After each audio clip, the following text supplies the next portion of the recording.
Empirical and molecular फॉर्मूले के बाद जो आज का हमारा टॉपिक है वो है stoichiometry and stoichiometric calculations.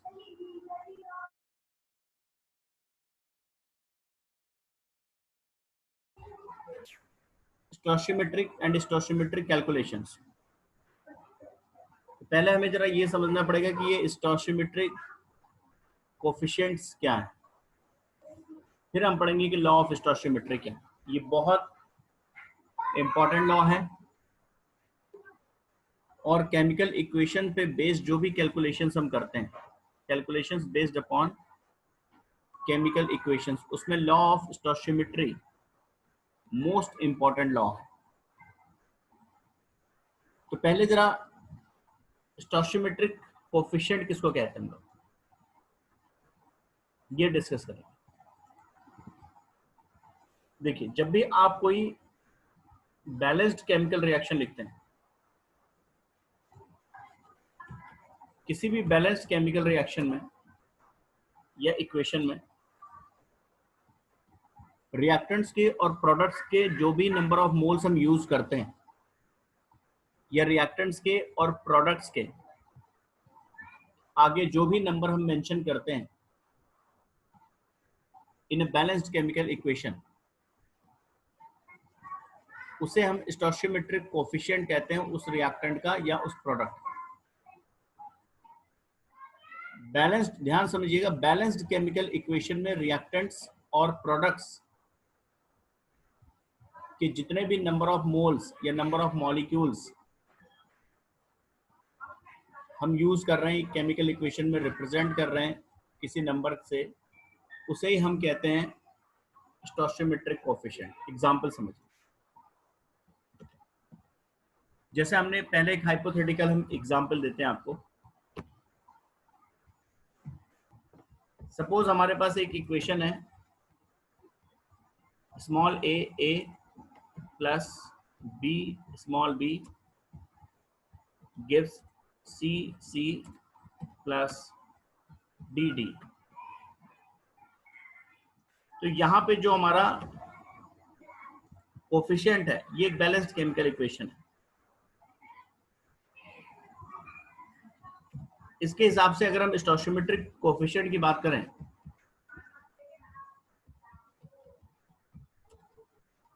स्टोइचियोमेट्रिक coefficient किसका, अगर ये एक बैलेंस्ड केमिकल इक्वेशन है तो स्टोइचियोमेट्रिक कोफिशिएंट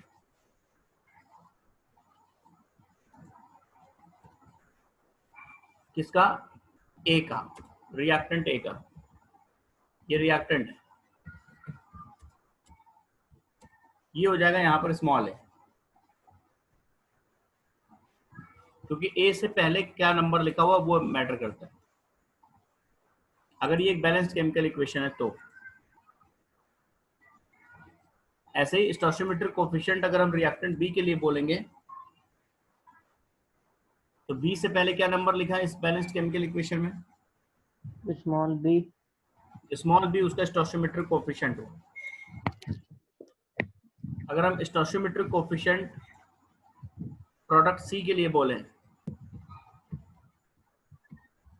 स्मॉल सी, तो सी का जो कोफिशिएंट है, सी के जो नंबर यूज कर रहे हैं आप बैलेंस्ड इक्वेशन में, और स्टोइचियोमेट्रिक कोफिशिएंट अगर हम प्रोडक्ट डी के लिए बोलें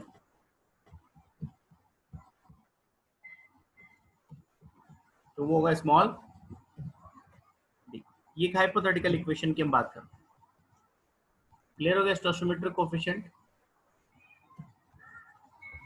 यस सर। अब एक एग्जांपल और हम देकर समझाएंगे। जैसे मान लो किसी रियल एग्जांपल के थ्रू, सपोज आपने एक इक्वेशन लिखा N2 प्लस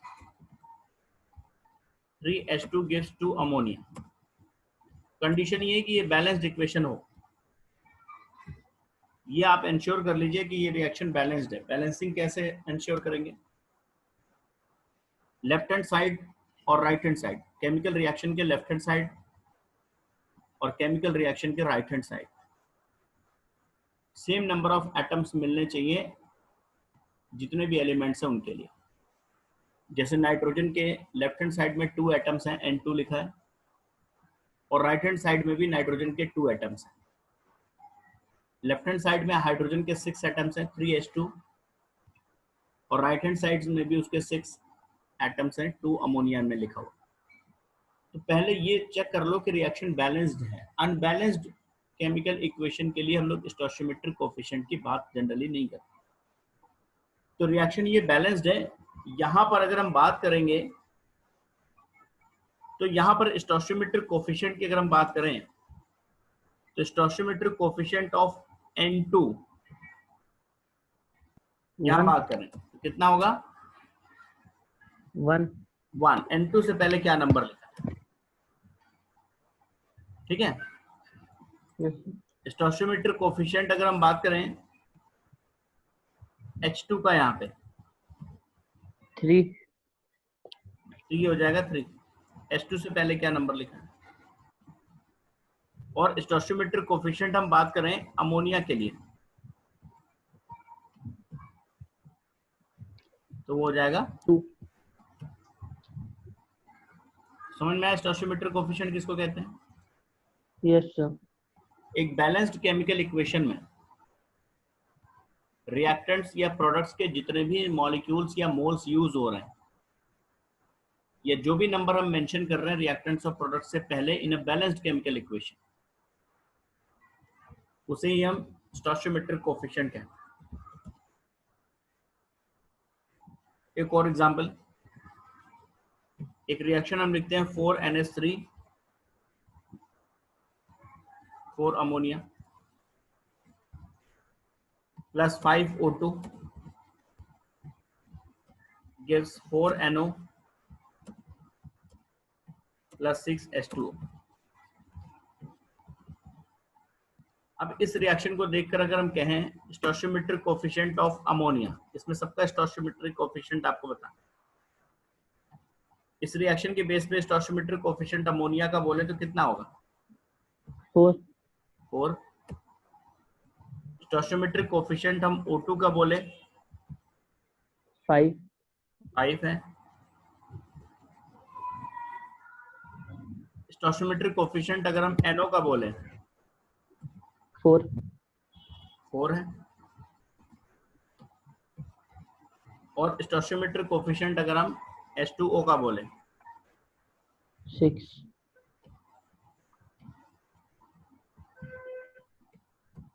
तो वो कितना है? 6। क्लियर हो गया? अब तो क्लियर हो गया होगा। Yes sir. लेकिन बैलेंस्ड केमिकल इक्वेशन इक्वेशन होना चाहिए। ठीक है, इक्वेशन बैलेंस्ड हो ये पहले आप देख लीजिएगा। एक बैलेंस्ड केमिकल इक्वेशन के अंदर जो भी कोएफिशिएंट्स हैं, जो भी मोल्स यूज हो रहे हैं रिएक्टेंट्स के और प्रोडक्ट्स के, उसको स्टोइचियोमेट्रिक कोएफिशिएंट कहते हैं। क्लियर हो गया सत्यम यहां तक?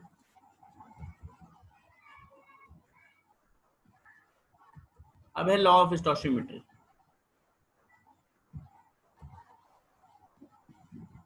लॉ ऑफ स्टोइचियोमेट्री क्या है? बहुत इंपॉर्टेंट लॉ है। ये कहता है कि जब कोई केमिकल रिएक्शन होती है, कोई भी केमिकल रिएक्शन, उसका एक बैलेंस्ड केमिकल इक्वेशन आप लिख लीजिए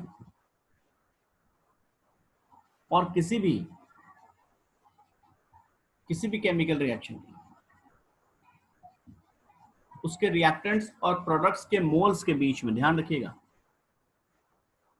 उस रिएक्शन के रिएक्टेंट्स और प्रोडक्ट्स के मोल्स, रिएक्टेंट्स के जितने मोल कंज्यूम हो रहे हैं रिएक्शन में और प्रोडक्ट के जितने मोल्स रिएक्शन में फॉर्म हो रहे हैं,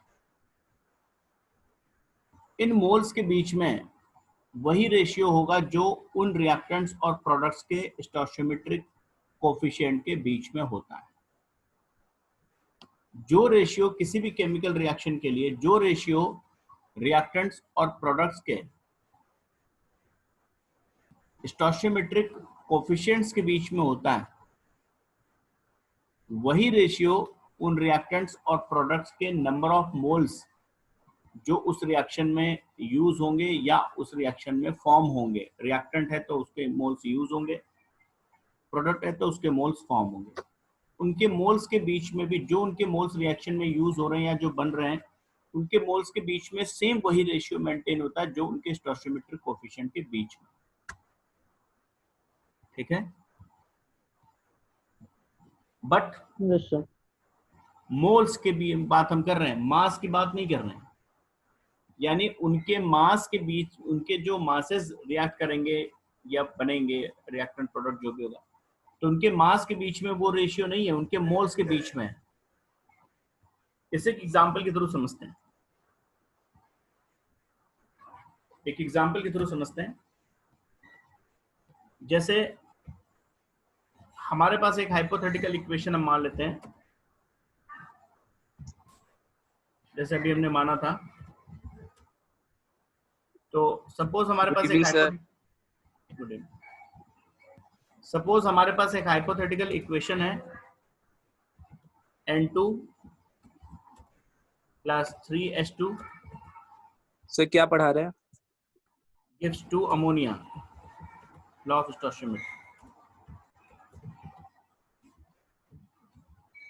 तो अब जरा देखिएगा इसमें, ये एक हाइपोथेटिकल इक्वेशन हमने मानी N2 plus 3H2 gives 2 ammonia। ठीक है, according to law of stoichiometry इनके मोल्स के बीच में वही रेशियो होगा जो इनके कोफिशिएंट्स के बीच में। मतलब क्या हुआ, अगर हम N2 का 1 मोल रिएक्शन में यूज करेंगे या कंज्यूम होगा तो डेफिनेटली H2 के 3 मोल्स का कंजम्पशन होगा रिएक्शन। क्यों? क्योंकि इन दोनों के कोफिशिएंट्स के बीच में क्या रेशियो है, N2 का कोफिशिएंट कितना है यहाँ पे 1, H2 का कोफिशिएंट कितना है 3। तो इनके स्टोइचियोमेट्रिक कोफिशिएंट्स के बीच में 1:3 का रेशियो है। तो ऑलवेज इनके मोल्स के बीच में 1:3 का ही रेशियो रहेगा। इसका मतलब अगर कभी N2 के 1 मोल रिएक्शन में पार्टिसिपेट कर रहे हैं, N2 के 1 मोल रिएक्शन में यूज हो रहे हैं, कंज्यूम हो रहे हैं, तो डेफिनेटली उस समय H2 के 3 मोल्स का कंजम्पशन होगा ही होगा। ठीक है, यस सर। अमोनिया, इस समय अमोनिया कितना बनेगा, यहाँ पे देखिए N2 का कोफिशिएंट कितना है 1, अमोनिया का कोफिशिएंट कितना है यहाँ पे 2। तो N2 और अमोनिया के कोफिशिएंट्स के बीच में रेशियो क्या है 1:2। तो इनके मोल्स में भी 1:3 रेशियो मेंटेन रहेगा। यानी इस सिचुएशन में जब N2 के 1 मोल H2 के 3 मोल कंज्यूम हो रहे हैं तो अमोनिया कितना मिलने वाला है आपको 2। तभी तो वो रेशियो 1:3:2 आएगा। ठीक है ना। Yes sir. अगर मान लीजिए 0.5 मोल N2 का यूज हो रहा है तो ये डेफिनेट है कि H2 कितना कंज्यूम होगा 1.5 मोल्स H2 का कंजम्पशन होगा और ये कितना बनेगा 1 मोल 1.0 है ना। बात समझ में आई क्यों? यस सर, सेम रेशियो जो भी जैसा भी केस हो, जैसे X मोल है तो ये 3x मोल्स कंजम्पशन होगा और ये कितने बनेंगे 2x मोल्स। समझ में आई बात? Yes sir. ये मोल्स वो है जो कंज्यूम हो रहे हैं, आपने कितना अमाउंट लिया है वो हम बात नहीं कर रहे हैं। जैसे आप कहते हैं कि सर हमने एक कंटेनर में N2 के 4 मोल लिए और H2 के 8 मोल लिए। N2 कितना लिया 4 मोल और H2 कितना लिया 8 मोल इस रिएक्शन को कराने के लिए।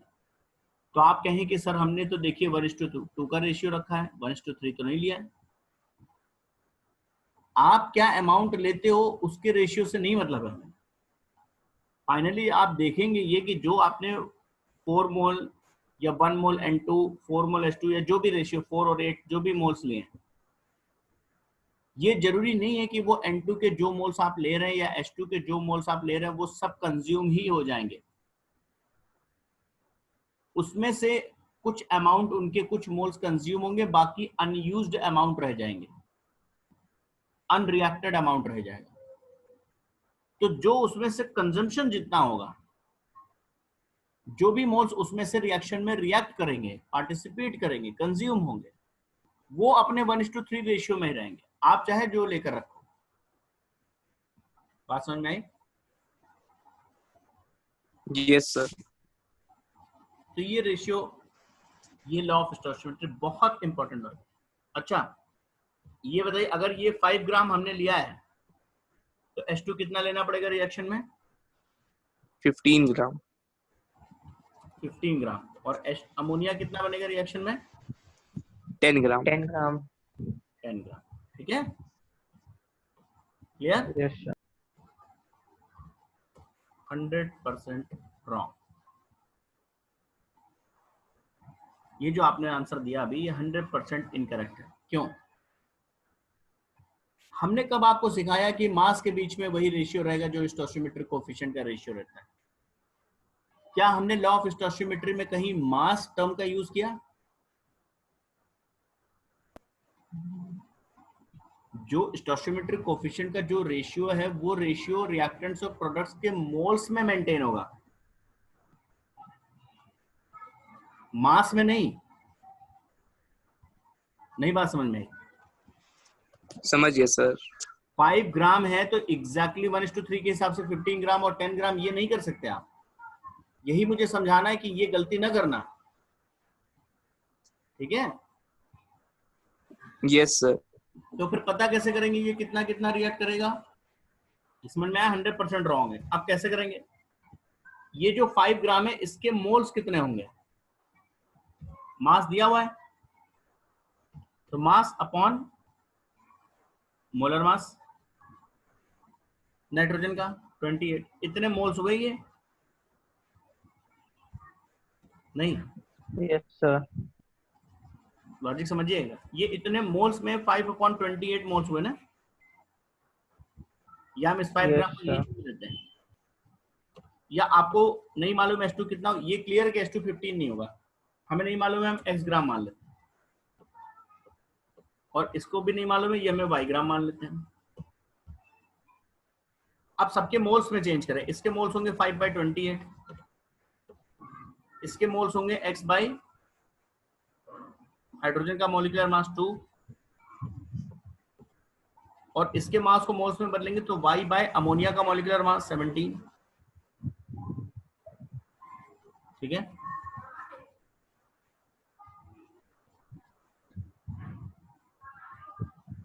बोलो। Yes sir. अब ये जो x/2 है, यानी हाइड्रोजन के मोल्स, सर वो 3 into 3 टाइम्स होंगे 5/28 28 के। यानी 15/28। ठीक है ना? इसका मतलब जो x होगा वो 2 into 15/28, 30/28।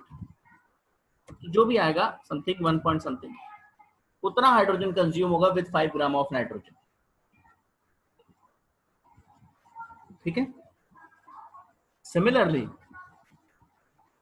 ये जो y/17 है, ये किसके इक्वल होगा? ये ट्वाइस ऑफ 5/28 होगा। 10/28।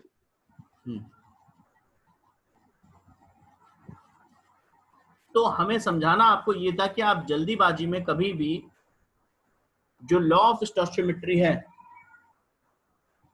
उसको रिएक्टेंट्स और प्रोडक्ट्स के मास के ऊपर अप्लाई नहीं कर देंगे। मास पे, वॉल्यूम पे, इन सब पे नहीं अप्लाई करेंगे। लॉ ऑफ स्टोइचियोमेट्री का जो एप्लीकेशन है, जो लॉ है, वो रिएक्टेंट्स और प्रोडक्ट्स के मोल्स के लिए है। अगर गिवन डेटा हमारा मास में या वॉल्यूम में या नंबर ऑफ मॉलिक्यूल्स में है तो first you have to change the given data into number of moles. Mass concept है तो मास कॉन्सेप्ट लगाकर, नंबर दिया है तो नंबर कॉन्सेप्ट लगाकर, वॉल्यूम दिया है तो वॉल्यूम कॉन्सेप्ट लगाकर जो रिएक्टेंट्स और प्रोडक्ट्स के मोल्स मिलेंगे, उन मोल्स के बीच में रेशियो आप मेंटेन रखेंगे, वही जो उनके स्टोइचियोमेट्रिक कोएफिशिएंट के बीच में रहता है। ठीक है, क्लियर हो Yes, गया? sir. Yes, sir. जो गलती आप करने वाले हैं या जो आप नहीं करेंगे वो क्लियर इंपॉर्टेंट ज्यादा है कि वो समझो। डूज एंड डोंट, क्या नहीं करना है, ठीक है। मिस्टेक कहां पर होती है स्टूडेंट्स से, वो आपके लिए इंपॉर्टेंट है। जैसे हमने 5 ग्राम बोला तो आपने बोल दिया तुरंत इतना, ऐसे बहुत सारे स्टूडेंट बोलते हैं। एक और example, combustion of methane, CH4 plus 2O2 gives CO2 plus H2, ये रिएक्शन। अब यहां पर आप बताइए कि जो हमारे पास मिथेन है, अगर हम उसके 1 मोल लेते हैं, मिथेन का 1 मोल, तो O2 का कितना मोल लेना पड़ेगा? 2 moles. और CO2 के कितने मोल बनेंगे? 1 more. 1. और H2O के कितने मोल बनेंगे? 1. 1 मोल। 2. 2 मोल। क्यों? सर यहाँ पे 4 थे ना मीथेन में। यानी सबसे पहले, इसीलिए हमने जानबूझकर आपको ये क्वेश्चन इस टाइप से दिया है। बैलेंसिंग होनी चाहिए। सिमेट्री के लिए पहले आपको बैलेंस, अच्छा, हाँ. Yes, sir. पहले ये तो देखिए अपना लॉ अप्लाई करने से पहले कि क्या जो कोफिशिएंट आप रिएक्शन में देख, क्या वो फाइनल कोफिशिएंट्स हैं, क्या वो फाइनल कोफिशिएंट्स हैं, क्या वो रिएक्शन बैलेंस्ड है जो लिखी हुई है? नहीं है तो पहले आप बैलेंस करिए, क्योंकि क्या रिलेशन होगा इनके मोल्स के बीच में वो क्लियर होगा इनके स्टोइचियोमेट्रिक कोफिशिएंट से इन अ बैलेंस्ड केमिकल इक्वेशन। तो अभी ये रिएक्शन बैलेंस नहीं है तो हम क्या करेंगे? फिर पहले से बैलेंस करेंगे सर, 2H2O। अब हमें वो रिलेशन पता चलेगा कि इनके मोल्स के बीच में क्या रिलेशन रहने वाला है। यानी अगर हम 1 मोल मीथेन लेंगे तो डेफिनेटली हमें उसको बर्न करने के लिए कितना ऑक्सीजन रिक्वायर्ड होगा? 2 more. 2 मोल। और CO2 कितना मिलेगा? 1 more. 1 mole. और H2O कितना मिलने वाला है हमें? 2 2 mole. more. अच्छा, मास में आप इस रिलेशन को देखना चाहें तो मास में देख सकते हैं। कैसे? मीथेन का 1 मोल 16 ग्राम का होगा, उसका मोलर मास जितना भी होता है, ठीक है, 16 ग्राम उसका मोलर मास है। O2 का 1 मोल कितने ग्राम का होगा? 32 ग्राम। 2 मोल मतलब 64 ग्राम। 2 into 32 यानी 64 ग्राम O2 चाहिए हमें 64 बनने के लिए। CO2 का 1 मोल 14 ग्राम। 14 ग्राम। 14 ग्राम।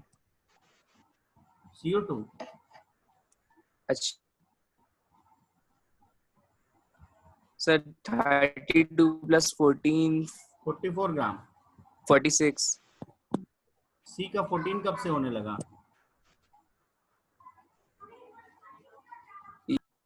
C का 12 होता है। यस सर, 12 44 ग्राम। 44। और वाटर का 1 मोल 18 into 2. 18 ग्राम। 36. तो मास में आप 36 रिलेशन ग्राम। देखना चाहे तो ये मिलेगा। 16 ग्राम मीथेन की बर्निंग के लिए 64 ग्राम ऑक्सीजन चाहिए होगा, 44 ग्राम CO2 मिलेगा और 36 ग्राम वाटर मिलेगा। अब अगर मान लो आपसे कोई क्वेश्चन कहता था, कोई ऐसा क्वेश्चन कहे कि 5 ग्राम मीथेन की बर्निंग में कितना ऑक्सीजन चाहिए, तो आप कैलकुलेट कर लो यूनिटरी मेथड लगा के, ठीक है। क्योंकि जो रिलेशन, जो लॉ ऑफ स्टोइचियोमेट्री है वो मोल्स के ऊपर अप्लाई करेंगे। फाइनली आपको आंसर मास में देना है, वॉल्यूम में देना है, मोल्स में देना है, वो सब बाद में कन्वर्ट करिए। लेकिन जो रेशियो मेंटेन होगा स्टोइचियोमेट्रिक कोफिशिएंट के इक्वल, जो रेशियो मेंटेन होगा वो रिएक्टेंट्स और प्रोडक्ट्स के मोल्स के बीच में होगा। रिएक्टेंट्स प्रोडक्ट्स के मास, वॉल्यूम या नंबर ऑफ पार्टिकल्स इनके बीच में नहीं होगा, ठीक है। क्लियर हो गया? Yes, sir. तो इसमें बेस्ड क्वेश्चंस, अब लॉ ऑफ स्टोइचियोमेट्री बहुत ध्यान से इसको याद रखिए। नेक्स्ट आपका एक बहुत इंपॉर्टेंट टॉपिक आता है लिमिटिंग रिएजेंट। लिमिटिंग रिएजेंट क्या चीज होता है, ये बहुत इंपॉर्टेंट टॉपिक। लिमिटिंग रिएजेंट का मतलब होता है, कई बार क्या होता है जैसे कोई केमिकल रिएक्शन हो रही है और उस रिएक्शन में कोई एक ऐसा रिएक्टेंट है जिसका अमाउंट कम है कंपैरेटिवली, और इसलिए वो बाकी सारे रिएक्टेंट से पहले फिनिश हो जाता है, जीरो हो जाता है, उसका अमाउंट निल हो जाता है। और बाकी जो अदर रिएक्टेंट्स हैं उनका अभी भी अमाउंट प्रेजेंट है, लेकिन वो रिएक्ट नहीं कर सकते किसी एक रिएक्टेंट के जीरो हो जाने की वजह से। ऐसे केस में जो भी रिएक्टेंट जो रिएक्शन के ऊपर एक लिमिटेशन इंपोज कर रहा है या जिसका अमाउंट जीरो हो गया, उसको हम कहते हैं लिमिटिंग रिएजेंट, क्योंकि बाकी रिएजेंट रिएक्ट नहीं कर सकते इस रिएजेंट की वजह से। ऐसे समझिए इसे, ऐसे इसे समझिए, जैसे मान लीजिए आप घर में हैं, आपने सोचा कि बर्गर बनाते हैं। आपके घर में जो भी फैमिली मेंबर्स हैं, सपोज 10 फैमिली मेंबर्स हैं, और 10 फैमिली मेंबर्स के लिए आपने सोचा कि हम 2-2 बर्गर बनाएंगे, 20 बर्गर्स बनाएंगे। अब बर्गर बनाने के लिए आपको क्या क्या चाहिए, बर्गर में क्या क्या लगाएंगे आप? बन चाहिए सर, आलू आलू टिक्की चाहिए, चाहिए टमाटर ठीक है। टोमेटो के स्लाइसेस ले लिए आपने, सर, अनियन अनियन के स्लाइसेस ले लिए, ठीक है। और मान लीजिए आपने सॉसेस ले लिए अलग अलग। तो इतनी चीजें मान लो आपको चाहिए, ये रिएक्टेंट्स हैं जिनसे मिलकर प्रोडक्ट बन रहा है। प्रोडक्ट क्या है? बर्गर। रिएक्टेंट्स क्या क्या उसमें? बन, आलू टिक्की, टोमेटो स्लाइसेस, अनियन स्लाइसेस और सॉसेस। आपने बनाने शुरू किया। सपोज थोड़ी देर बाद आपको 20 पीसेस बनाने थे। मान लो आपके पास आलू टिक्की 16 पीसेस, आलू टिक्की 16 थे, बाकी सब कुछ आपके पास था। 20 से ऊपर थे, स्लाइसेस थे, टोमेटो के, अनियन के, सॉसेस थे। आलू जो टिक्की थी जो बीच में लगानी थी आपको, वो थे 16। क्या आप 20 पीसेस बर्गर बना लेंगे? नहीं। किसकी वजह से नहीं बना पाएंगे? आलू टिक्की। किसने लिमिटेशन इंपोज करी है? अगर कोई आपसे 16 पीसेस के बाद कोई भाई हमें एक बर्गर और दे दो, तो आपने कहा भाई अब हम नहीं दे पाएंगे। किसी ने पूछा क्यों नहीं दे पाएंगे, तो आपने कहा कि ऐसा कि आलू टिक्की नहीं है हमारे पास। जो आलू टिक्की है इसने ही तो आपको रिएक्शन को बंद कर दिया, क्योंकि ये जीरो हो गया। बाकी रिएक्टेंट्स प्रेजेंट होते हुए भी कुछ नहीं कर सकते।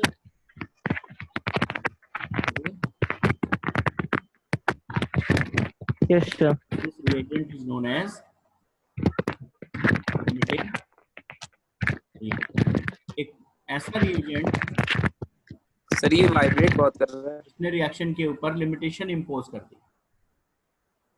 या ये सोचो कि जिसका अमाउंट निल हो जाए, या जो रिएक्टेंट रिएक्शन में सबसे पहले फिनिश होगा, बाकी सबसे पहले जो फिनिश हो जाएगा वो हो गया लिमिटिंग रिएजेंट, क्योंकि बाकी रिएजेंट अकेले कुछ नहीं कर सकते अगर ये रिएजेंट नहीं मिलेगा तो। जैसे अमोनिया, अभी जो ऊपर के एग्जांपल में अमोनिया मिल रहा था मान लीजिए, तो अमोनिया N2+H2 से मिल रहा था, उसके लिए नाइट्रोजन भी चाहिए आपको और हाइड्रोजन भी चाहिए। अकेले अमोनिया नाइट्रोजन से तो बन नहीं जाएगा, और अकेले अमोनिया हाइड्रोजन से भी नहीं बनेगा, दोनों मिलेंगे तभी तो बनेगा। Yes, sir. अब मान लो आपने जो N2 और H2 का अमाउंट लिया, उसमें H2 का अमाउंट कुछ कम निकला और वो जीरो हो गया थोड़ी देर बाद। N2 अभी प्रेजेंट है, तो क्या N2 अकेले अमोनिया बना लेगा? अगर आप पूछने जाएंगे कि भाई तुम चुपचाप क्यों बैठो, क्यों नहीं अमोनिया बना रहे हो, तो वो बोलेगा भाई हम अकेले क्या करें, हाइड्रोजन खत्म हो गया। ठीक है। Yes sir. Yes sir. Limiting reagent वो है जिसकी वजह से रिएक्शन में एक लिमिटेशन इंपोज हो गई प्रोडक्ट फॉर्मेशन के लिए, जिसकी वजह से रिएक्शन रुक गई थोड़ी देर बाद बाकी रिएजेंट्स के प्रेजेंट होते हुए भी। या ये समझो कि जो रिएजेंट रिएक्शन में सबसे पहले जिसका कंजम्पशन होगा या 100% जो कंज्यूम हो जाएगा, बाकी तो 100% कंज्यूम नहीं हुआ, बाकी भी बचे हुए हैं, 100% जो कंज्यूम हो जाएगा वो लिमिटिंग रिएजेंट। एक एग्जांपल के थ्रू जरा समझते हैं। ये सपोज एक हाइपोथेटिकल इक्वेशन है और मैं इसमें जरा इनके अमाउंट देता हूं, इनके मोल्स में देता हूं आपको, जो मैंने लिए हैं। आपको बताना है कि इसमें लिमिटिंग कौन है। इनके जो मोल्स मैंने लिए रिएक्शन में, उसमें 1 मोल N2 लिया है